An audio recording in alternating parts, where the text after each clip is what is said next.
if you're all...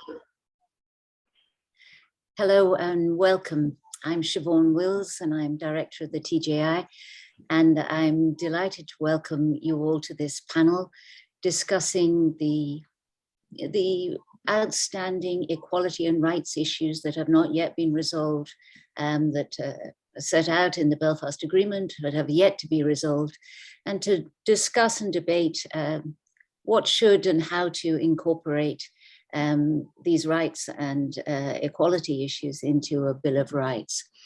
Chairing the session today is Eilish Rooney, who's Emeritus Professor of the TJI and was a close colleague, and her office was just across from mine, so it's great to see her here. So I'm really pleased that you're all here, and I'm going to hand you over to Eilish now, who will introduce the participants and who will chair the panel. Thank you. Thank you very much, Siobhan, and thanks to TJI for hosting this event. Before I introduce the panel, I have a few words to say. So the title of our event is Constitutional Conversations, Rights and Wrongs. We'll consider the rights and equality commitments that remain outstanding from the 1998 agreement. What wrongs require legal protection? What are the implications of our reflections for preparations being made for a unity union referendum? We aim to make the event as participatory as possible. For some people, that's very easy on Zoom, and for others, it's not. The chat box is a simple way to have your say, so we'd ask you to use it.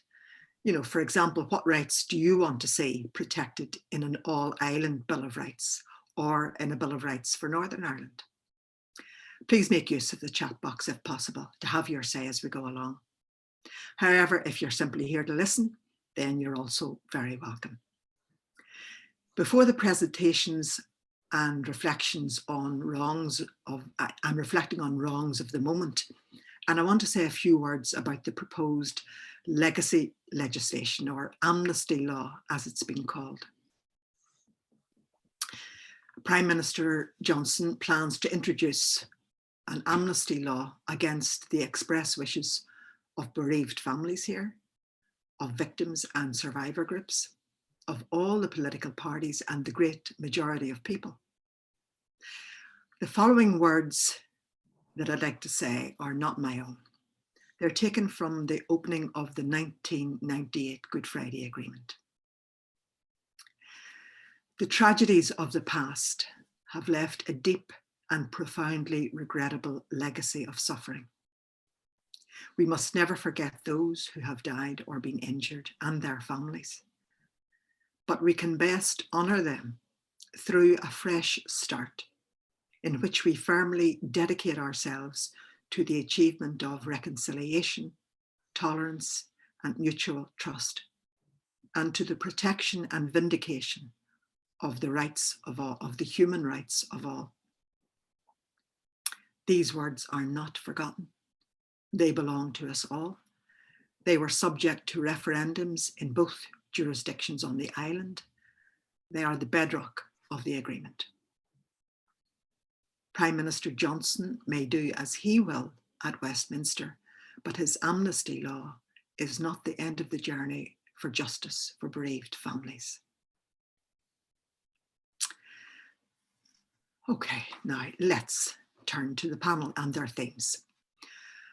I'll just read them out straightforwardly. Mark Bassett is going to discuss parity of esteem, mutual respect. John Gormley, language rights. Paddy Kelly, Bill of Rights, Charter, Human Rights Act. Myself, equality and gender equality, Section 75. Colin Harvey will be the last speaker, and he'll speak to what next, and over to you. So now I'll say, Mark, over to you. Thank you. Thank you, Eilish, and just thanks to everyone in the TGI for the opportunity to speak today. I'm looking at parity of esteem and mutual respect, and the starting place for that is the promise from the two governments, which was endorsed by the participants at the multi-party talks, and this is in section 1 5, and I'll just read the text that was agreed. It was, whatever choice is freely exercised by a majority of the people of Northern Ireland, the power of the sovereign government with jurisdiction there shall be exercised with rigorous impartiality on behalf of all of the people in the diversity of their identities and traditions, and shall be founded on the principles of full respect for and equality of civil, political, social and cultural rights, of freedom from discrimination for all citizens, and of parity of esteem and of just and equal treatment for the identity, ethos and aspirations of both communities. Parity of esteem, it's not defined in the agreement itself, and I've found that some of the international comparisons with Canada, Belgium and Bosnia are not that helpful. But what we can say about the promise there is that it's a duty on the sovereign power, and that there's a focus on what's called the two main communities. Perhaps the best description that I've come across was produced by the Human Rights Commission, and it described parity of esteem as being the identity and ethos of each community, including their distinctive elements should be considered, recognized and respected. Mutual respect and parity of esteem should be ensured insofar as possible in a rights context through a common commitment to fairness, equality and justice in all circumstances. And that the government and public bodies have an obligation fully to respect, on the basis of equality of treatment, the identity and ethos of both communities. Some of the best examples of parity of esteem in practice is the consociational aspects of the institutions and the voting arrangements. So we can see that in the coalition government, cross-community voting and petition of concern. And the agreement itself, there is the task of monitoring the promotion of equality of opportunity and parity of esteem with the Equality Commission. The Northern Ireland Human Rights Commission was to consider how it could be reflected in a Bill of Rights and advise on the basis of that. The 2008 advice from the Commission to the Secretary of State recommended that parity of esteem could be given further effect in anti-discrimination provisions, democratic rights, education rights, cultural rights, and children's rights that would be appropriate to this jurisdiction. More recently, we've had the Commission on Flags, Identity, Culture and Tradition report. Probably doesn't really advance, I think, the understanding of that parity of esteem concept, but it does make some helpful suggestions, and in particular that symbols should be used in a way to advance mutual respect.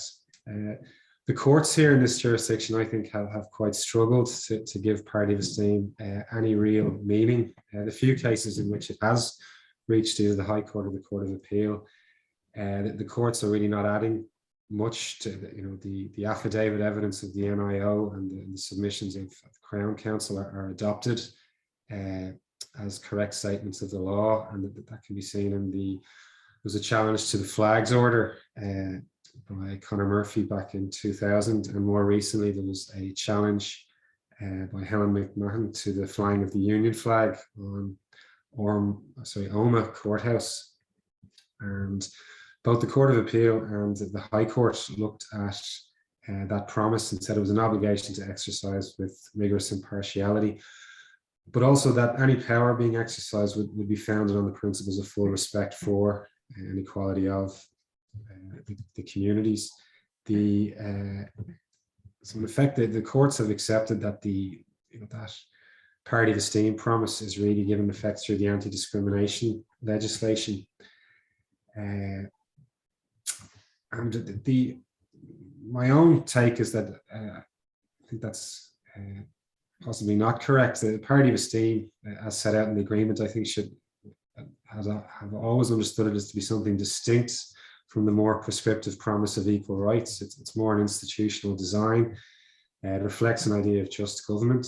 At its most basic, it's a principle which seeks to recognise and accommodate to conflicting political traditions through consensus where possible, and neutrality where that consensus is absent. It's the hope that the institutions in the state would be equally owned and respected by both unionism and nationalism.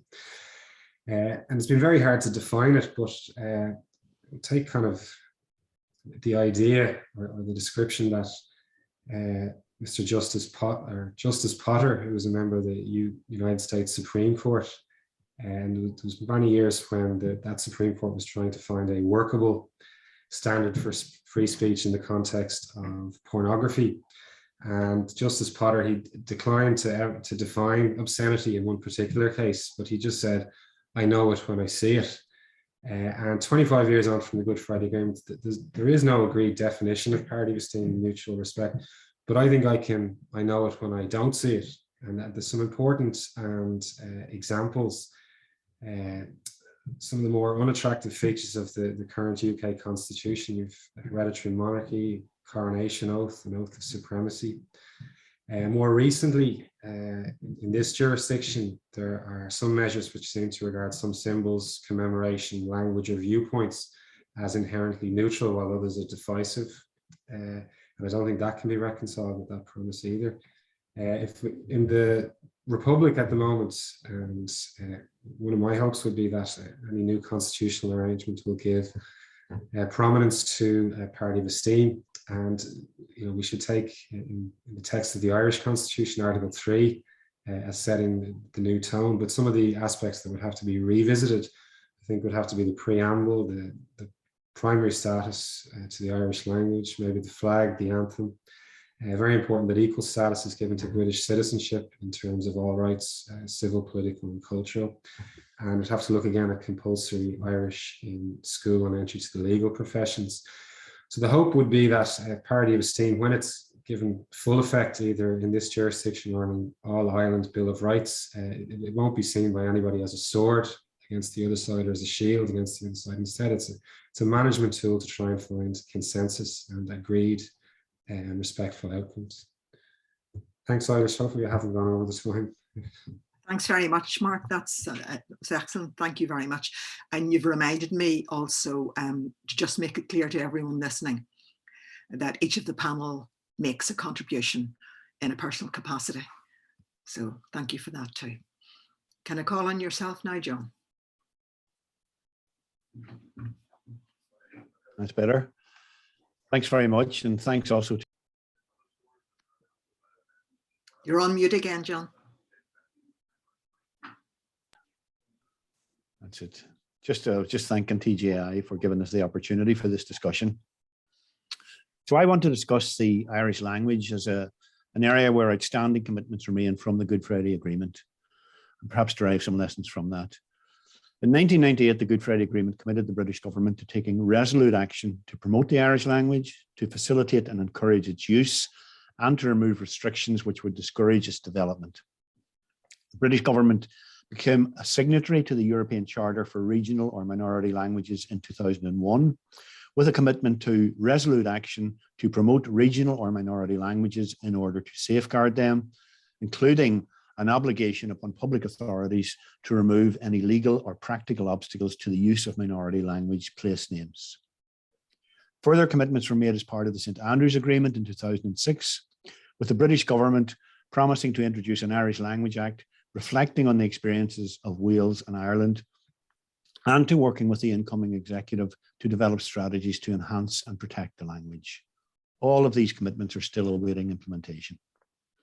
In 2011, the Advisory Committee on the Framework Convention for National Minorities called upon the British government to develop comprehensive legislation on the Irish language in the North and to take resolute measures to protect and implement more effectively the language rights of the Irish-speaking community. That call fell on deaf ears. Fast forward then to the New Decade New Approach Agreement in 2020, which promised legislation to provide official recognition of the status of the Irish language and to create a commissioner to support, protect, enhance and monitor the use of Irish language by public authorities. The agreement also committed the executive to producing a draft Irish language strategy. Again, we have yet to see the introduction of the necessary legislation to give effect to these commitments. That's just a very quick run through over 23 years of rights and equality commitments in respect of the Irish language and indeed Ulster Scots, stemming from the Good Friday Agreement, which remain outstanding. The failure to deliver on these commitments has meant that the Irish language community has faced a daily battle to achieve recognition of their rights. I would mention just a couple of recent examples. Last month, the newsletter carried the headline, quote, "Provocative Irish language street sign is said to be raising tensions," unquote, in a housing development in South Down, despite the fact that the signage proposal went through formal council processes, was supported by a majority of residents, and was equality screened. I should also say that it wasn't an Irish language street sign, it was a bilingual street sign. Queen's University has persistently refused requests for bilingual signage on campus, despite the fact that other universities in Wales, Ireland and Scotland have such bilingual signage. Queen's has also set its face against a very modest residential scheme proposal for Irish speakers, despite the fact that such schemes exist in every other university on this island. These are only a couple of recent examples of what I see as a mindset that thinks there is a right not to see or hear the Irish language, and that this supposed right is somehow of equal standing with the Irish language rights set out in the Good Friday Agreement and elsewhere. No such right exists to be shielded from the Irish language or Ulster Scots. On the contrary, the Equality Commission has stated that it considers that the use of Irish and Ulster Scots in the North for common or official purposes would normally and objectively be considered a neutral act that would not be discriminatory. It has also stated that the use of Irish in signage is a neutral act, and that the speaking of Irish or its more general use in the community does not diminish the entitlements of those whose right to their British identity is guaranteed in the Good Friday Agreement.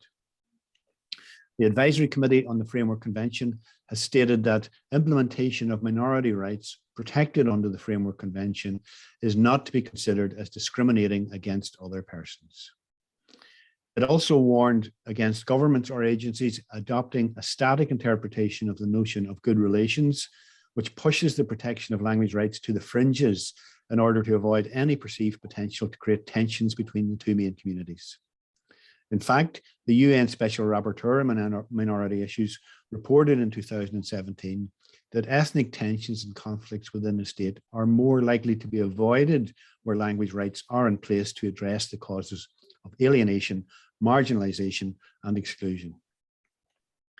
The experience of broken promises, unfulfilled commitments, false equivalence, and inertia in the face of supposed and unquantified opposition is not confined to the Irish language, but is also found in other areas of rights, including legacy and victims' rights and abortion rights.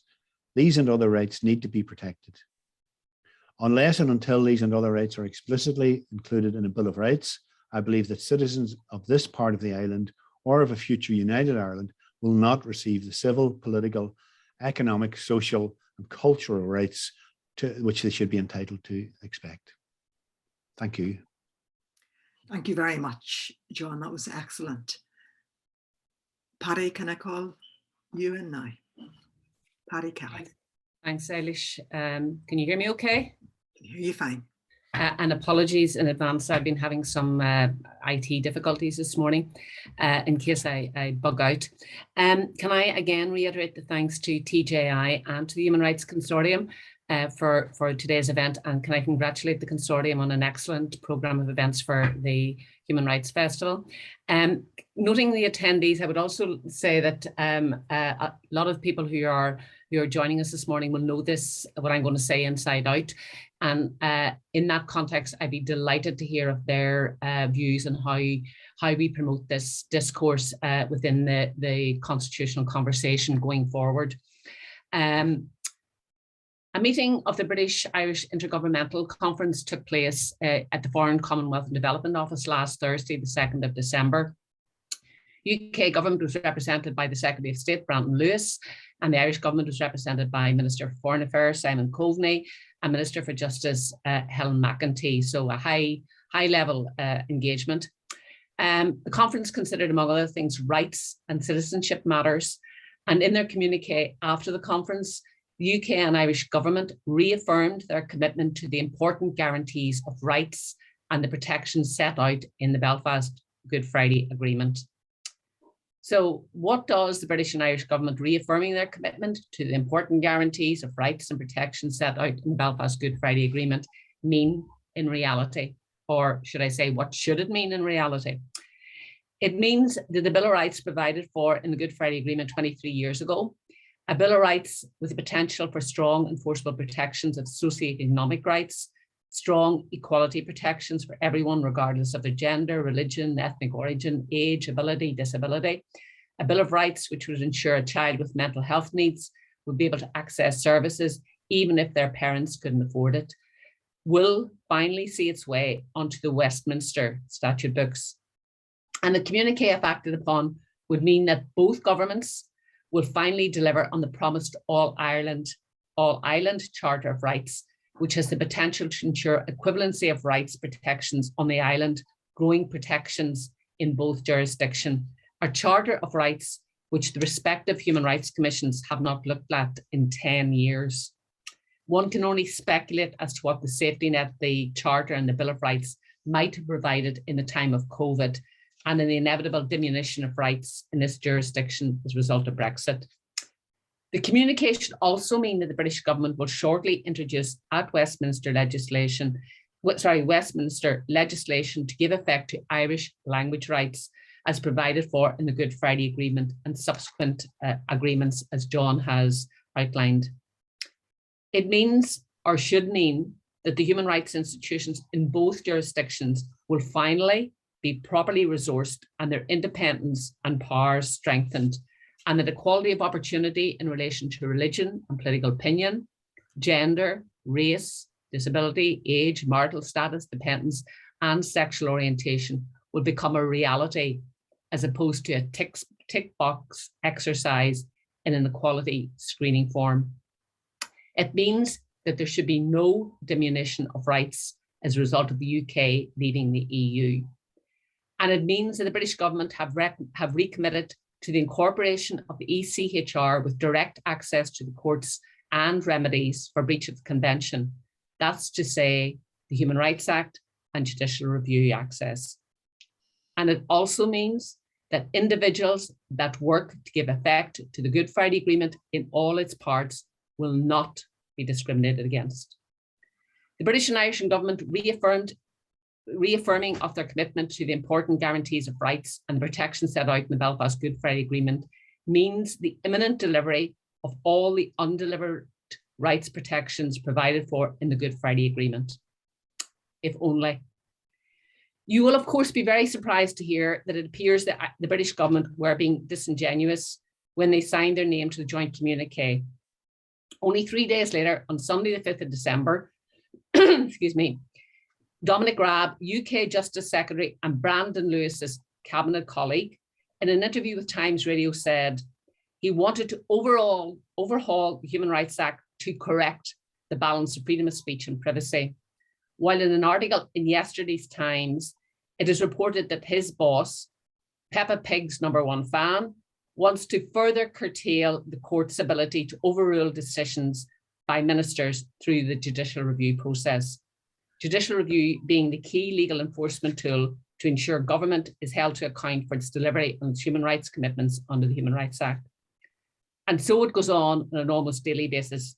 The British government's continued war on human rights and the mechanisms we rely on to vindicate human rights, with no regard to the impact of their actions on the important guarantees of rights and the protections set out in the Belfast Good Friday Agreement, which they recommitted themselves to last Thursday.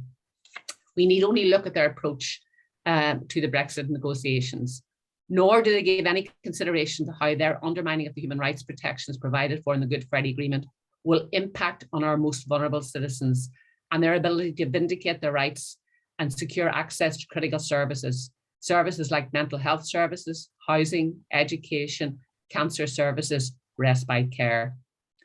What is clearly evident today, 23 years after it signed a binding international agreement and 5 days after signing yet another communique with the Irish government, reaffirming their commitment to the important guarantees of rights and protections set out in the Belfast Good Friday Agreement, is that the British government has not and will not honour its commitments to deliver on rights protections in the Good Friday Agreement. Rather, as we've seen through the Brexit negotiation, the Good Friday Agreement and our rights have become political footballs used and discarded when viewed by them as politically expedient. Thankfully, the agreement presents another way to deliver rights protections and a Bill of Rights, an opportunity to shape a new society where the rights of all are protected in a new constitution for a new Ireland. What those rights protections look like has to be the core of the constitutional conversation and any new constitution on this island. They need to include socioeconomic rights, culture rights, women's rights, children's rights, environment rights, digital rights, the rights of people with disability. They have to be enjoyed by everyone without discrimination, and they have to be enforceable.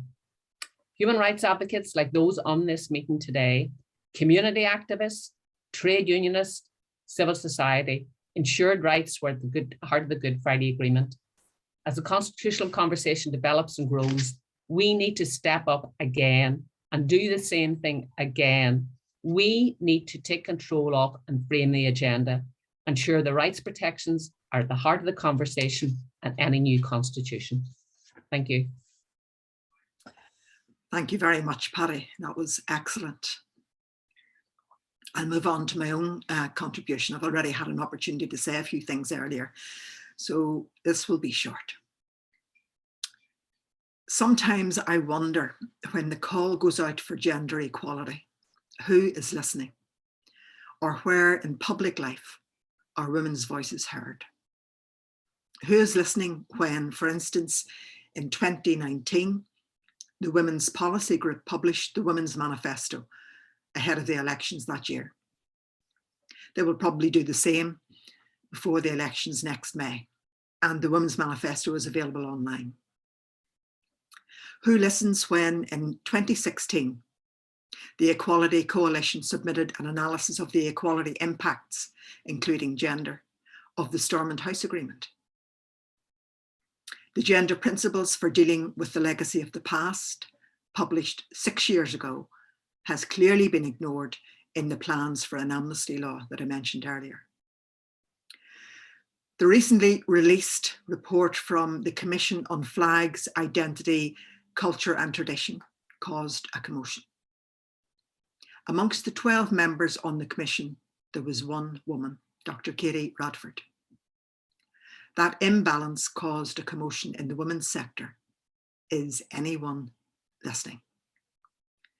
Do marginalised women matter? Now, I appreciate this is not a great start to a short presentation on women and the equality legislation that followed from the Good Friday Agreement. Little progress on gender equality has been reported for marginalised women.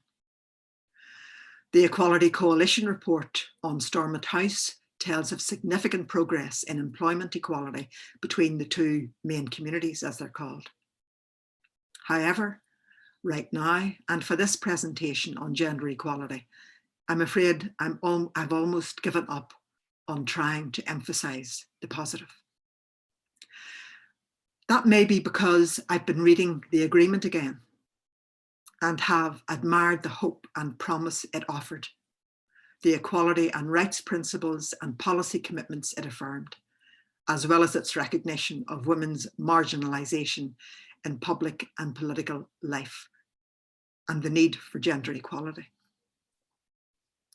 The reality, almost 25 years later, with 1 in 3 children in Derry living in poverty and too many families across this wealthy island and the island next door blighted by social need.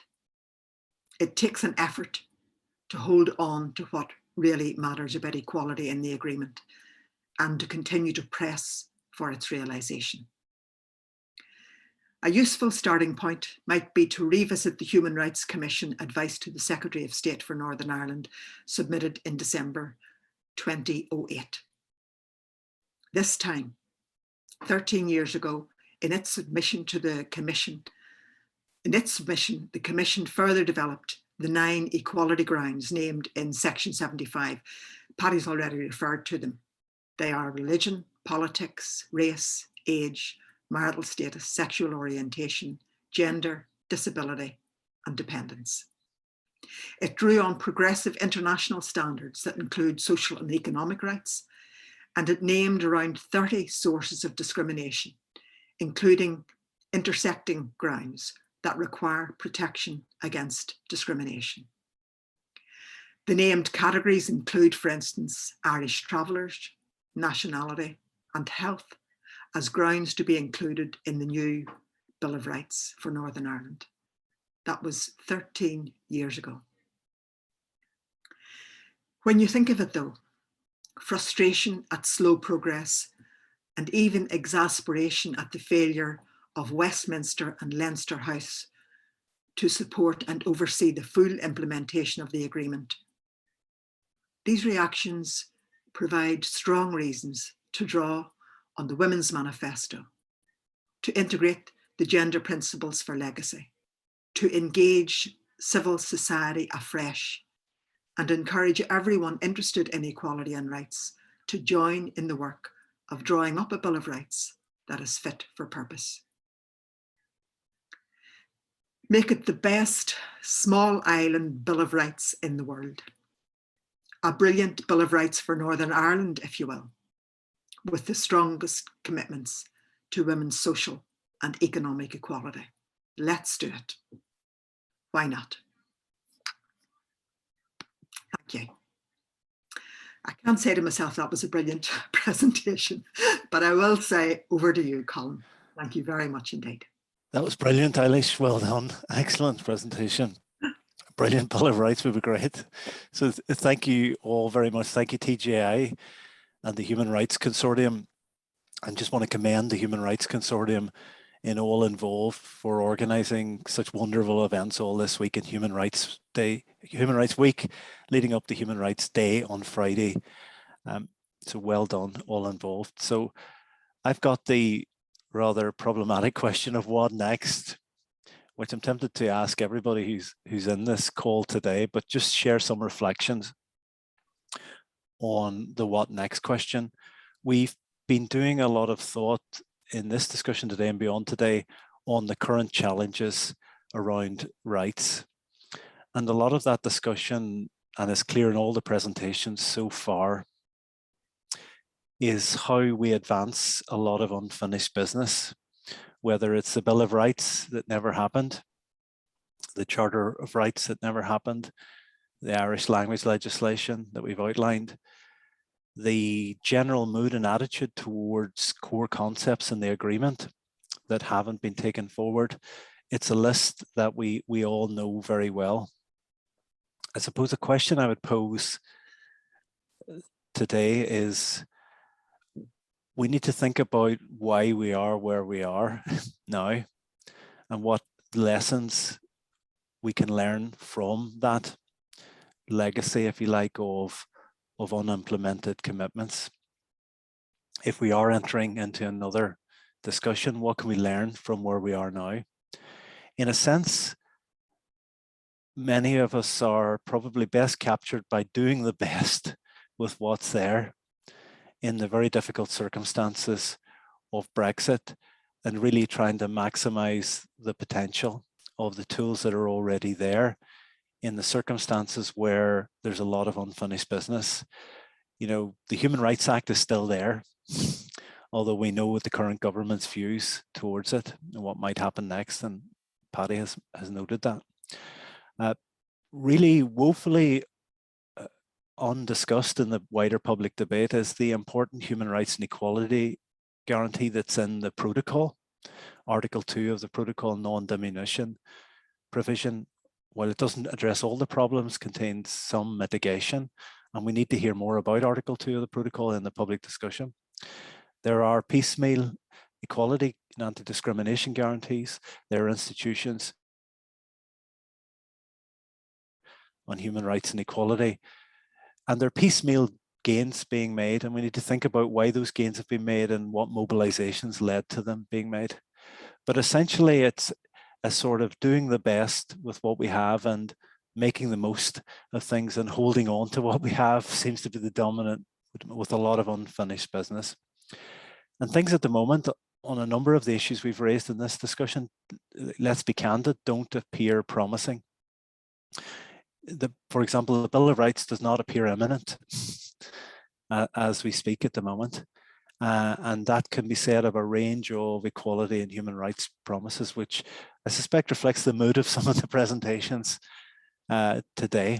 but that also raises questions too about the future. Because the question I want to pose in this discussion is that what is it about our arrangements that means that equality, rights, and economic and social justice are the casualty, really, of where we currently are? Where are the blockages? What are they? And why are these things not advancing?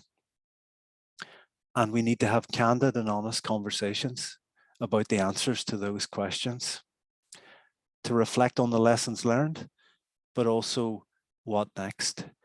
Because I think it is also raising a question that I've heard in a number of events that we've done in other rooms as well. That may it only be possible to have a comprehensive discussion about equality and rights and social justice on this island within the context of a larger conversation about constitutional change? Question mark. I just put that out there. So my sense is that moving now on to the future and the discussion about where this goes next, that there's been a lot of thought, including by this group and by academics and others, to the referendum processes and how they will work and the framework for that. And there are areas of convergence and there are areas of ongoing discussion. But what it looks like to me is that we are increasingly moving into a phase now where people are beginning to tentatively move towards setting out their stalls around what a new and united Ireland will look like. So I think we're on the precipice, if you like, of an evolving number of proposals that are going to emerge around what a new and united Ireland might begin to look like. What's been interesting in that is there's been a focus on participation and civic engagement. So the question that people will raise, often even to a group like us, is why don't you come up with your own blueprint? Why doesn't the Constitutional Conversations group this afternoon, when we finish this, sit around a virtual table and draft a new constitution for United Ireland? But I think the focus on participation raises a really important question of principle, because the way you get to new constitutional arrangements matters as much as the content of the new arrangements. And I think those who have focused on civic engagement and widespread participation do that on a principle basis, because they know that a group of politicians or a group of academics could lock themselves in a room and draft a constitution this afternoon. But my suspicion is they also know that that's not the way to produce a sustainable new constitution for new constitutional arrangements, that there has to be widespread civic participation in the process itself. That doesn't stop people producing their own drafts, putting ideas on the table, but I think the issue of how you get to new arrangements matters almost as much as what's in the new arrangements themselves. Also, there is a conundrum here. The Good Friday Agreement makes absolutely clear that constitutional goals and outcomes are equally legitimate. So my view has been and remains that public institutions here, private institutions, civil society, should be doing the preparatory work for all constitutional eventualities. And that includes a potential united Ireland as well. But a question I want to put out there is there seems to be heightened anxiety and nervousness among public bodies here and in civil society to enter this space. But if constitutional outcomes are equally legitimate, where is that anxiety coming from? Why are our departments not doing the preparatory work that needs to be done? Why are more civil society organizations not involved in this discussion? In terms of what we're talking about, the debate spans a range of options. My view is some of the most interesting debates will be within, if you want to be reductionist, both camps, right? So some of the most interesting debates within the United Ireland or constitutional change side of the argument will be what the content of a new and united Ireland looks like, because you have a wide range of participants in that conversation with fundamentally different views on social, economic, political life.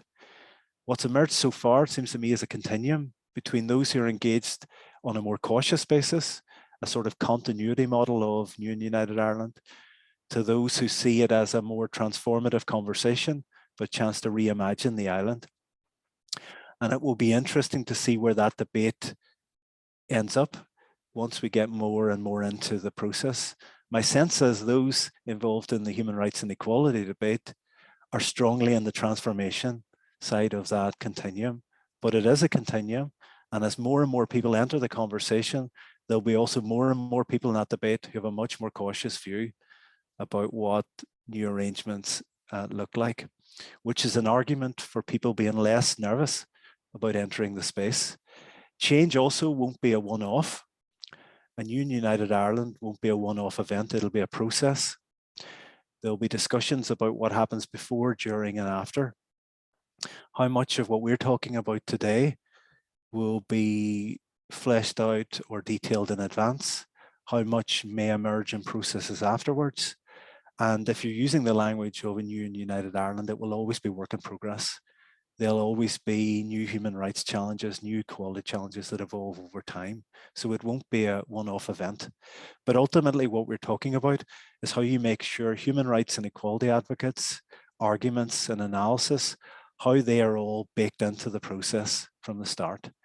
Because what we're heading towards, I think now, in the debate, of my sense of it, and I could be wildly wrong, not immune to criticism on this stuff, is that we're heading towards a New Ireland policy statement or manifesto. In other words, something that looks like a document that will be put to people substantively, and you can see the beginnings of that conversation as it is evolving and emerging. So the question really to end today is, what do you mean when you talk about a New and United Ireland in substantive terms? People quite rightly are asking, what does that mean? How much will actually be possible in advance and how much will be left after the votes? Just to give you an example, if you're amending the existing constitution, perhaps this doesn't arise as prominently, but if you're proposing a new constitution, is that done in advance, or is it better done in a constitutional convention after the referendums, at which people who may have been reluctant to participate before will participate afterwards? You know, an obvious point being that many within political unionism simply won't contemplate losing these referendums. I think we have to acknowledge that and work out how that's addressed. So how much will we address in advance and how much afterwards? So two themes to end. I've gone on a bit there, but just to end. First theme is, what are we going to do about the human rights and equality crisis now? Many of the presentations have listed a range of issues that haven't been advanced. What do we do about that, and what lessons are learned? How do we ensure equality and rights are baked into the constitutional change conversation from day one and not left outside that discussion? Just to end then, two final points. If constitutional goals in Northern Ireland are equally legitimate and accorded equal recognition, why is there a societal-wide nervousness, which there is, among civil society and public bodies about doing the preparatory work? Why aren't more people asking public bodies directly, what work have they done? And just to end, all we're really talking about today is that instead of endlessly and tediously speculating about the constitutional question in the abstract, we're preparing the ground to ask people the constitutional question and know the consequences of answering that question in detail, and ensuring that human rights and equality are built into all aspects of the process. Thank you very much for listening. Thank you.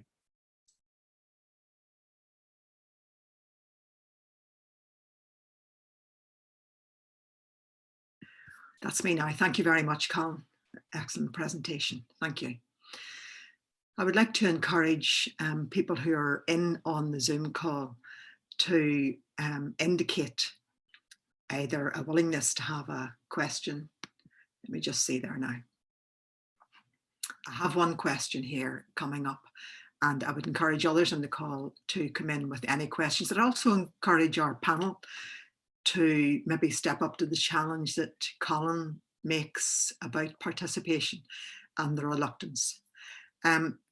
This question: is a Bill of Rights for United Ireland a way to disintermediate from the human rights existential crisis in Westminster and to bring about a unity pole that works for all? Is this not the way to reignite the Bill of Rights process that has reached inertia? And that's from Saul. And we've also got some people coming in to thank us for the presentations. So is it a way to move away from the human rights existential crisis in Westminster? You've already mentioned that, Colin, and to bring about a unity pole that works for all. Is this not the way to reignite the Bill of Rights process that has reached inertia? A very interesting comment from Saul, and it seems contrary to the reluctance to enter the frame of discussion that you've mentioned, Colin. Would anybody like to take that up? That question up?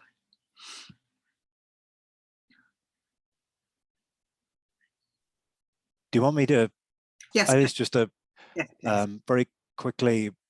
I don't think there's any conflict or tension between seeking to maximize what is there now in terms of human rights and equality protections. So, what Paddy outlined about, not letting the UK government off the hook in terms of what it's supposed to be doing in terms of a range of these things, I think is fundamentally important. And in some senses, because of the equivalence doctrine in the agreement, my view would be that whatever you lever for equality and rights in the here and now also adds that into the conversation about the future. So there's a win-win in that.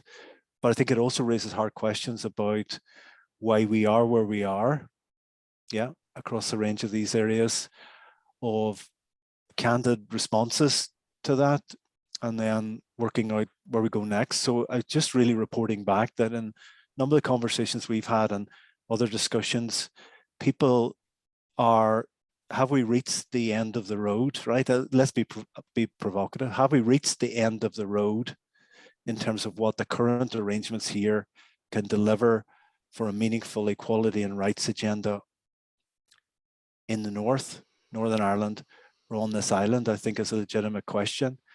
And if the constitutional change conversation, despite what people say is happening, it's gaining momentum, then really human rights, civil society activists and equality activists who've led the way, really. I've heard Paddy say this in the last meeting we had, that ultimately governments catch up in the end, should be again leading the way again, and should take comfort really from the values of the agreement, that you're preparing the ground and you're also trying to ensure that the parameters of these conversations have a terrible habit to get quite frozen early on. So to make sure that equality, rights, social justice is at the heart of all that. Question mark. Colin. Anyone else want to come in? Just indicate, please. If I think, sorry, I mean, I don't want to repeat what Colin said, but I suppose I am the born optimist, and it is there in the Good Friday Agreement. So I think we should continue. I suppose it is to ride both horses, as it were, and I would be firmly committed to continue to try to work to give effect to what's provided for in the Good Friday Agreement. And I think society is with us, and all you need to do is to look at the polling that was done between Queen's and the Human Rights Consortium recently, where things like 83% of people in the North believe that the right to adequate standard of physical and mental health should be protected in the Bill of Rights. 88% believe the right to education should be protected. 84% believing a right to adequate housing. 75% supporting and enforceability of rights in the Bill of Rights. So I suppose what I'm saying is that that government is, to go back to what Colin said again, government is far behind what human rights activists, what NGOs, and critically, what society is saying it wants in terms of rights protection.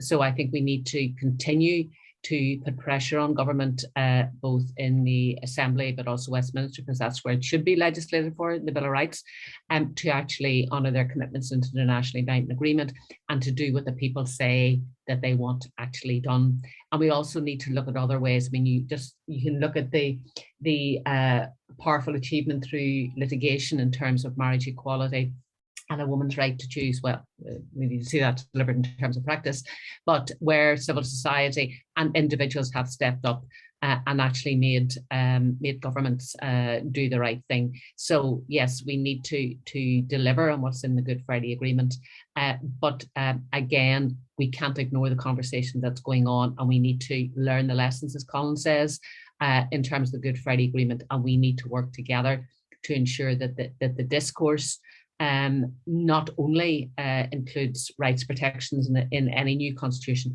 but also that it's the centre. We need to take control of the agenda. We can't let government dictate not only what the agenda is, but who is around the table. We need to force our way onto that table and to have our fingerprints all over the agenda. Just on that, Paddy, on what you've said, Fidelma comes in with a really interesting how question, and I'll give it to you now. She says, Colin raised the issue of, do we have the poll first and then work out nuts and bolts of the constitutional framework? Her concern is that the inclusion of particular group rights would start to be filtered out in that process due to power differences between groups. She asks, have you any thoughts on how that can be avoided? Okay, and other people will also, Eilish yourself mentioned participation too. It's a great question. Yeah. I'm just at the moment posing some questions about, I think we've put, myself, many others have put a lot of emphasis on advance detail, getting as much as possible out there in advance. And I think that's absolutely right.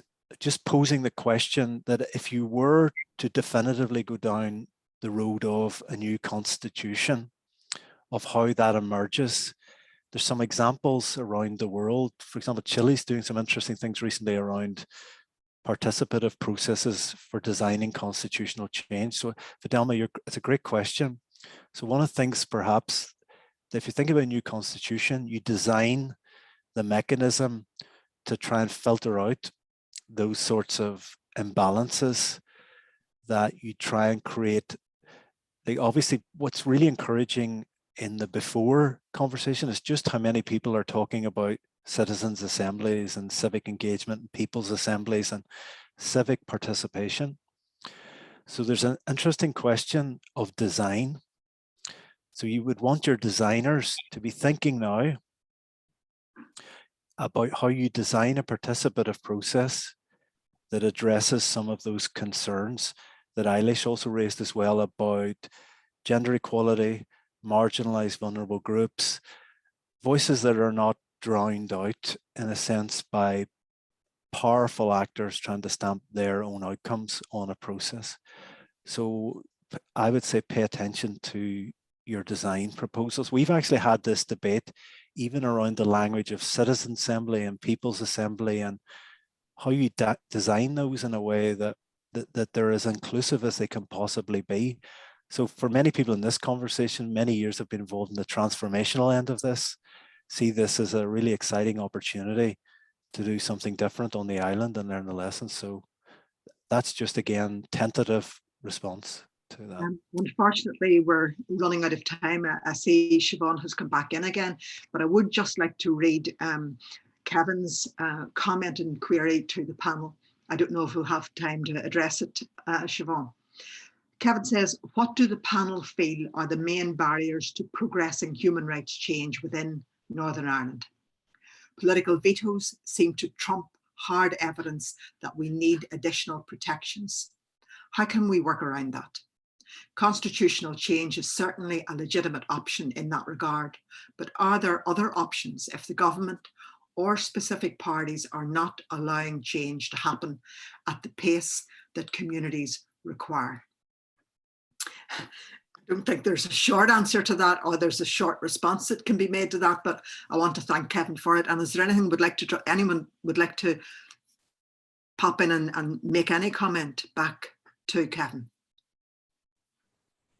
Mark? Just going to say, yeah, that's a very helpful question. One of the, it's already been mentioned, one of the big drivers of rights development in recent years has been public interest litigation. We've lost direct access to a number of rights in the Charter, but as Colin has said, there's the protocol is in place. It has a primacy over conflicting national law. So there are the true scope and effect of the protocol and the rights that can come through it are still to be discovered. Thank you very much, Mark. Siobhan, will I hand over to yourself? I think you're on mute. Thank you all for a really stimulating and challenging discussion. I have one question that you don't have time to answer, but I'll just pose it anyway, because I did not grow up in Northern Ireland.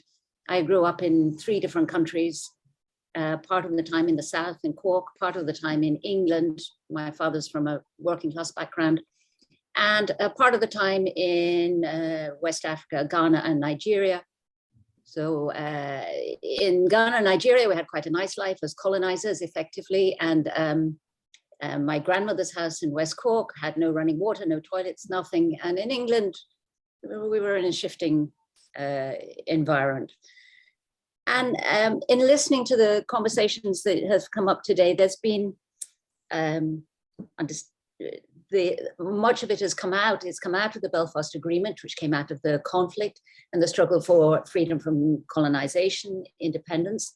And there's within that frame a lot of talk coming out about whether or not a referendum about the nature of Northern Ireland, not just the Bill of Rights, but the nature of Northern Ireland itself, and how it links within the broader context of United Ireland, possibly, if that is what people want.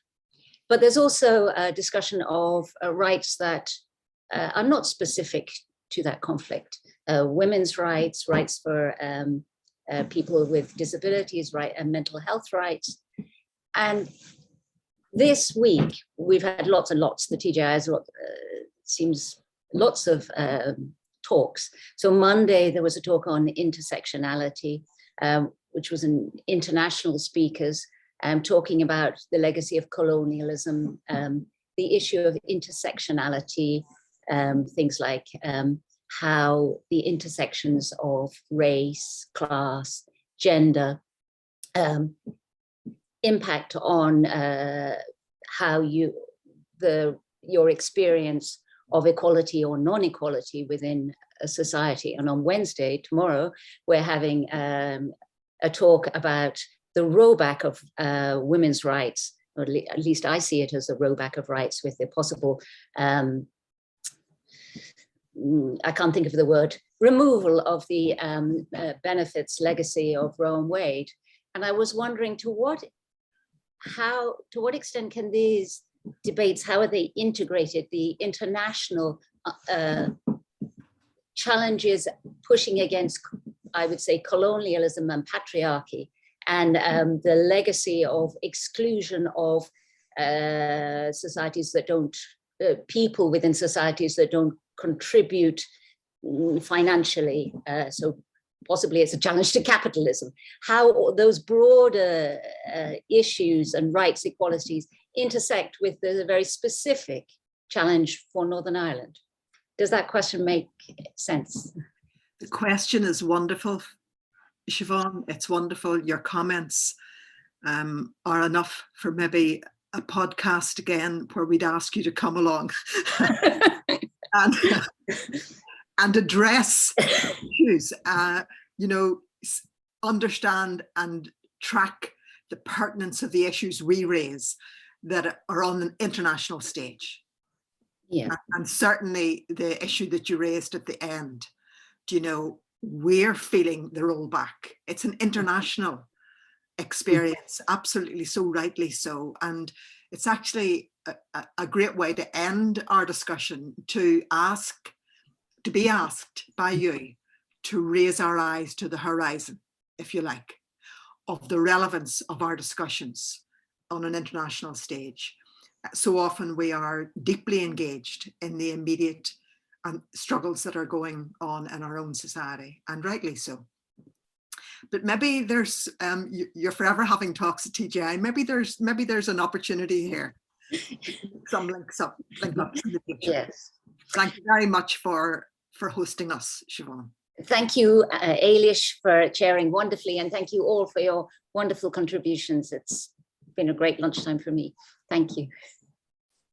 Thank you. Thank you. Bye, everyone. Thank you. Bye. Bye. Thank you. Bye.